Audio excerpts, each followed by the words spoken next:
The Lexus LC500 is the best car I have ever driven, and much of its greatness and weakness comes from a backwards philosophy. Today I'm going to explain that and how, for 2024, it may have achieved perfection.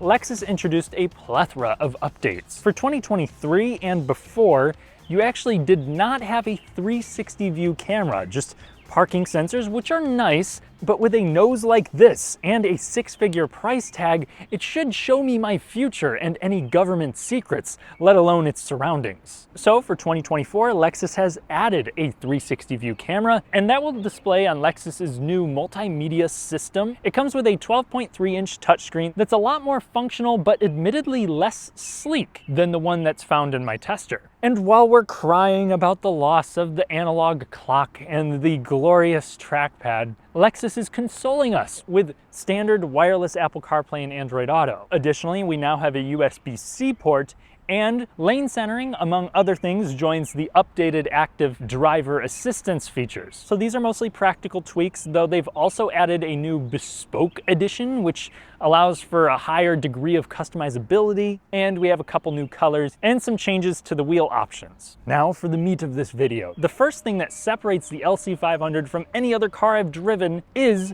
the swagger. Normally I would not label style as a reason to pick up a vehicle, but the LC500 really has me tripping up on my words. Whether it's as a coupe or a convertible, I think this thing is distractingly gorgeous, and I've never gotten remotely this many compliments on any vehicle. The excessive Lexus design language really is pulled off well here. It looks one of a kind and not kind of concussed. And I think especially from certain angles, this looks like if you tried to draw a Lexus LFA from memory. The tri-beam LED projector headlamps are neat, as is the hypnotic LED taillights with the mirrors built in that make it look infinite. It's details like that that help it feel worth the price tag. And there's also sneaky stuff too, like the door handles, which pop out when prompted. And when you give them a little nudge, it locks the car too. Plus, you can actually pop the trunk lid with a well-hidden button integrated into the tail light. You also have giant 21-inch wheels, standard, and kind of a neat fact, you can use the convertible top at up to 31 miles per hour, which is really helpful if you're about to pull onto the highway and you want to put up the top. The next thing that I love about the LC500 is the interior. The quality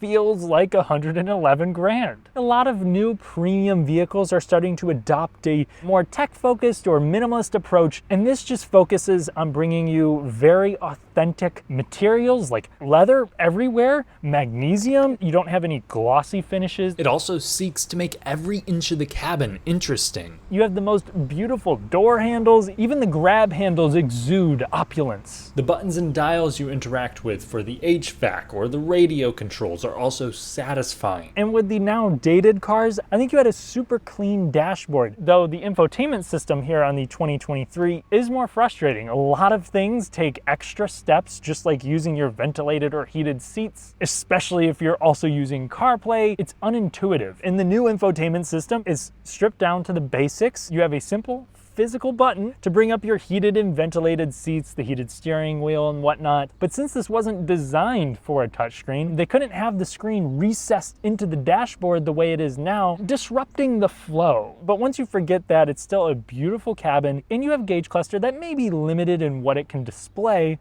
but it looks awesome. And I love that it can move the little tachometer. It's just fun. But these seats are all about business. They hold you very tight, especially your seat bottom. In fact, if you're wider than myself, then over a really long journey, they may grow tiresome, but I still think most people will be very happy with these. They're extremely supportive, though notably it's only a two-way adjustable lumbar, and there's no seat cushion extender, though neither hinder the experience for me. The back seats are unimpressive, both for the coupe, but especially the convertible. The top is going to take up a little bit more space, and yeah, it's an overstatement to call them a suggestion, though I did figure out a way to fit an adult in both the front and rear. Oh God, oh!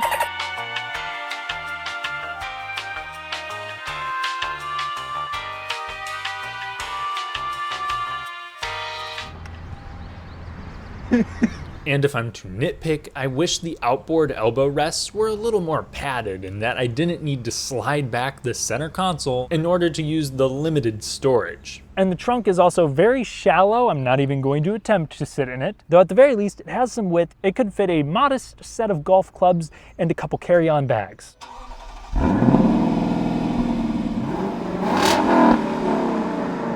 The next reason you buy the LC500 is the most important one, and that is the engine. So you have 471 peak horsepower. You have to spin this thing up to 7,100 RPM in order to get it, and you're gonna wanna do that all the f***ing time. So there's actually a pipe that more clearly expresses the induction sound of the 5-liter naturally aspirated V8. This is a dual overhead cam unit.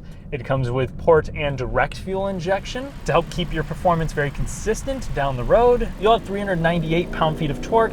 It's always an effortless engine, but that does mean it will be outperformed by most turbo V6 and V8 competitors that just have a lot more grunt. But this engine is so charismatic that I really could not care less.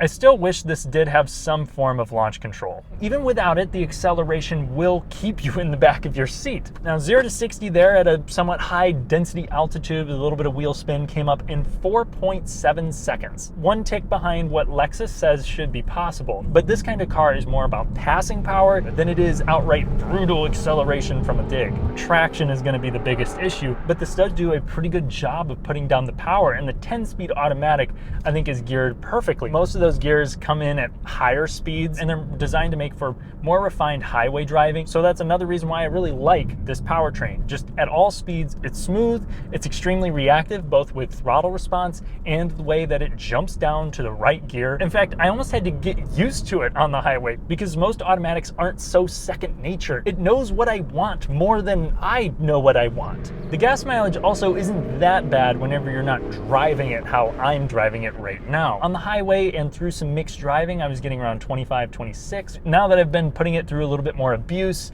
and idling for longer, we're down to 21. And if you think this sounds like an amazing car, but you really need to save gas money, you can buy it as a hybrid, which uses a 3.5-liter V6 in tandem with a motor paired to an eCVT 4-speed automatic combo. It's down on power and is a hair heavier than its V8 counterpart, but yeah, running cost. Now dropping the suspension into comfort mode, this thing shows off the next reason why I would pick one up, and that is because it's a true grand touring car. It eats up this road quite easily, and it stays very composed while doing it. The Lexus glides over small to medium brakes in the tarmac, though it has its limits. Now over this godforsaken road, the Lexus is not at home. I'm really worried about those low profile wheels, but the suspension is remarkably smooth and not very disturbed. Now once I start hitting the deeper imperfections, then it does make its way into the cabin, though it does it in a manner that's far from harsh. It's more so designed to smooth out the small undulations and breaks in the pavement. This also does come with a Yamaha performance dampener, which is an odd transversely mounted device that is supposed to reduce body vibrations. And Yamaha offers a hilarious illustration if you were wondering. Even with the convertible, high-speed road noise is well under control. With the available screen in place, wind buffeting with the top down is minimal. Now, something that I was kind of surprised to be impressed by was the handling. Despite it being a 4,300 pound coupe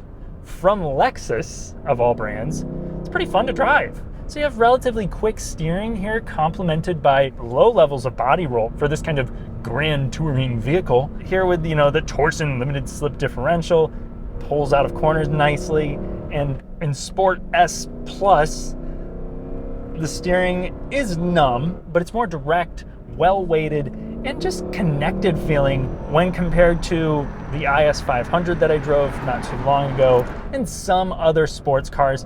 It's still not like, an outrageously fun car.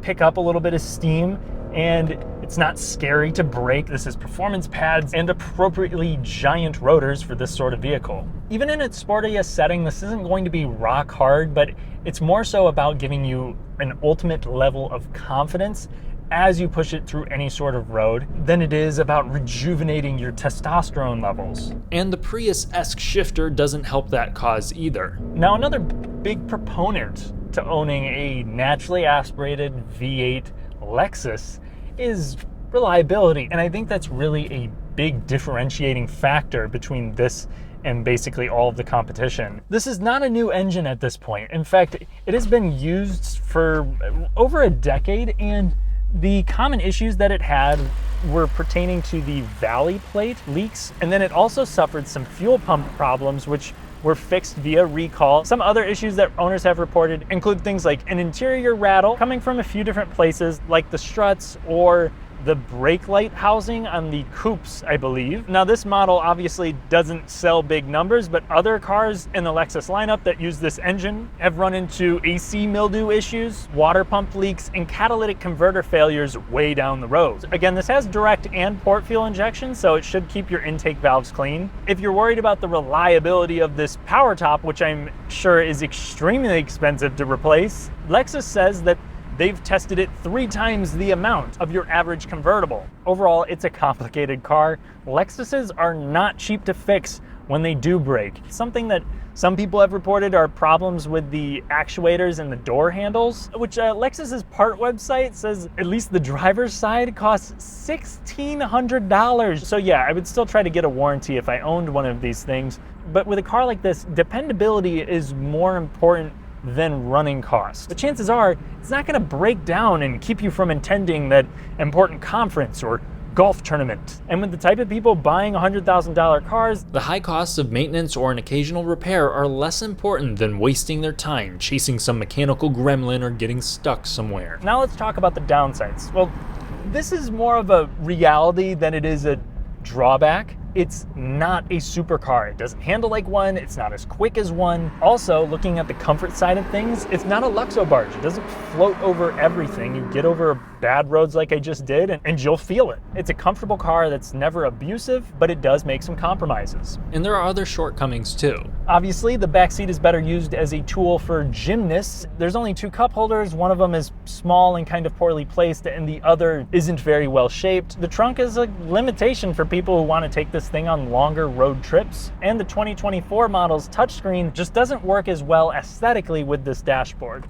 But to be honest, those are all minor inconveniences to me. In my head, this is the perfect grand touring car. It feels like most cars aiming for high-end markets are obsessed with grabbing attention through tossing in more tech, making it incredibly fast on a track or painfully quick in a straight line, but the LC500 ignores all of that. None of its stats or features are impressive for the money. Its philosophy seems to be centered around the experience, not surface-level entertainment or extreme capabilities. The V8 is outgunned by many, but the sound and power delivery are intoxicating. The interior isn't outrageously flashy, but it's beautiful with 6-figure build quality. The sheet metal pays attention to every detail, and the additions for 2024 make it a little easier to live with. To top it off, you have the peace of mind that it will last however long you need it to. If you can stomach the price tag, there are better new cars out there, but I can't think of one I'd rather buy. Thanks for watching. If you enjoyed the video, then leave a like to help me pump up the channel. Subscribe and hit the notification bell for more fun, detailed car content without fluff. Check out my Patreon for an additional podcast, and I'll catch you in the next one.